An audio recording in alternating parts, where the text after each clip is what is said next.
Books have been really important to me. They're more important to me now because, uh, you know, so much of our life is taking place on the internet. And I worry that things are going to disappear from the internet. They very easily could disappear from the internet. In fact, last week, the presidential administration removed a document that really was extremely important. One of the documents that I worry about is this. And this is the indictment prepared by Jack Smith of Donald Trump. And this thing, which is on the internet now, may not be on the internet in 6 months or a year's time.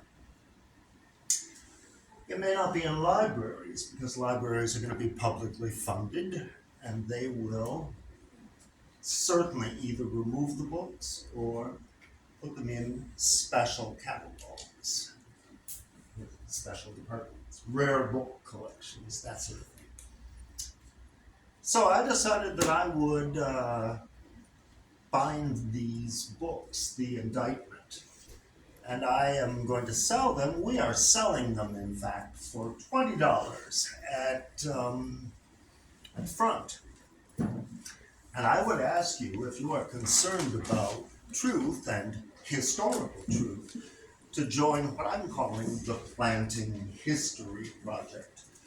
Because the idea is you're going to buy this book, I hope, and then you're going to go and put it in your sock drawer. And you're going to keep it there for about 50 years, and then some historian, after this madness has passed, is going to find this book. And those are going to be the facts that will hopefully let us move on. Anyway, the book is available, $20. It's really just covering cost and ladies, employees and the people who work here. Nobody's making money on it. This damn thing is Jeffrey Epstein's 50th birthday book. Oh, shit. The entire book. And let me tell you, I caused a horrible scene here last week because I was, for the first time in my life, speechless.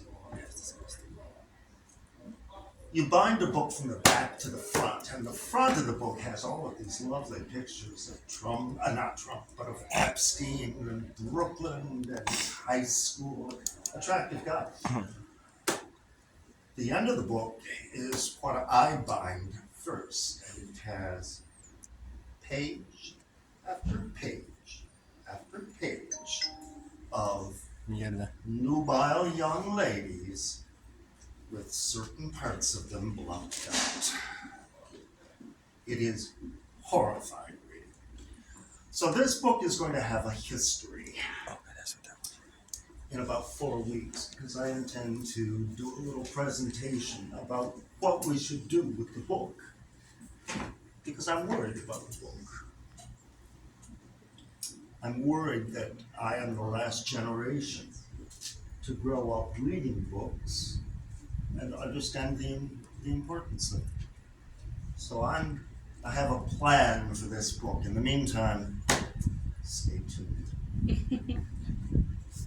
But honestly, I cannot dwell forever in this dismal rabbit hole. So I've been thinking a great deal about my parents. My mother was a wonderful poet. And she had a wonderful grandchild. Somehow grandchildren tend to be wonderful. And his name was Tyler.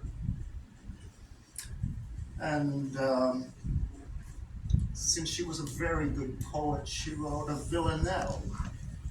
And since she was a funny woman, she called it, this poem, a villanelle. And here it is. I should say that Tyler was a baseball fanatic when he was 5 years old, 10 years old. Little 8. Of all the numbers, yours, I think, is best. You're waiting at the plate, tensed for the ball. 11, emblazoned on your back and chest. Crack goes the ball. The ball is heading west. It's going, gone, outside the wall. Of all the numbers, yours, I think, is best. Count the world's grandness. I am the one most blessed. Since I saw you, how did you get so tall? 11, emblazoned on your black back and chest. I love your coach as well, have I confessed? He was a great first baseman, I recall. But of all the numbers, yours, I think, is best. I knew your coach, you know, when he was small. He was, like you, well, better than the rest. John's Texaco, emblazoned on his chest.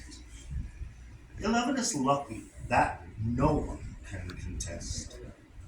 A 7-year-old's 11's the best of all. Of all the numbers, yours, I think, is best. 11, emblazoned on your back and chest.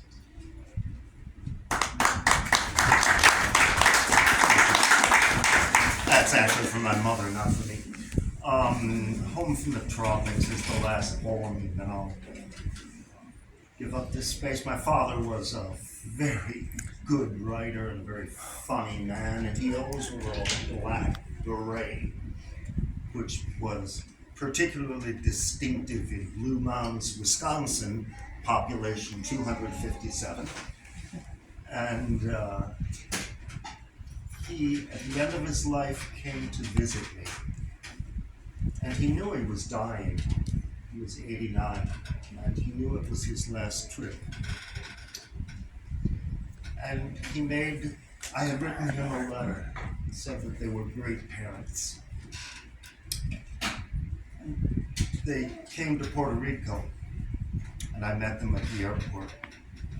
We had a wonderful visit, and then they left, and I got this poem back. It's called Home from the Tropics, and it's written, of course, in Blue Mounds, Wisconsin, in the woods.